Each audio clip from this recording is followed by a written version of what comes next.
மற்ற நாட்டை சொந்தமாக்குவதற்கா? மற்ற நாட்டை தான் அந்த கீசகனிடத்திலே ஒப்பனம் கொடுத்து விட்டு அடிவதைப்பட்டு ஓடி வந்தோமே. மாண்டானா? அந்த கீசகன் மாண்டதினால் நாம் அந்த நாட்டுக்கு போலாங்கிறீங்களே, அதனால் நமக்கு என்ன பலன்? அதுல பாதி அதுல பாதி எதுல பாதி? இதுல பாதிங்க.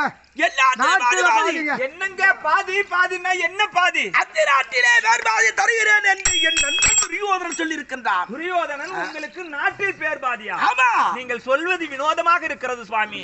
சொந்த பங்காளிக்கே பாகம் கொடுக்காதவன் துரியோதனன் நமக்கு ஏன் நாட்டை பாதி தர போறான்? நான் வந்து சம்பந்தடி. சரி, பொண்ணு கொடுத்தவன். சரி, சொந்த பங்காளிக்கே நாடு தராதவன் பொண்ணு கொடுத்தவனுக்கா நாடு தர போறான்? அவர்கள் 5 கந்தவராக நாட்டிலே இருக்கிறார் சந்தேகத்தோடு யாரு என்னை அனுப்புகிறான். பாண்டவர்களா? ஆமா. அவர்களை வெளிப்படுத்துவதற்கு நீங்கள் போகிறீர்களா? மன்னவா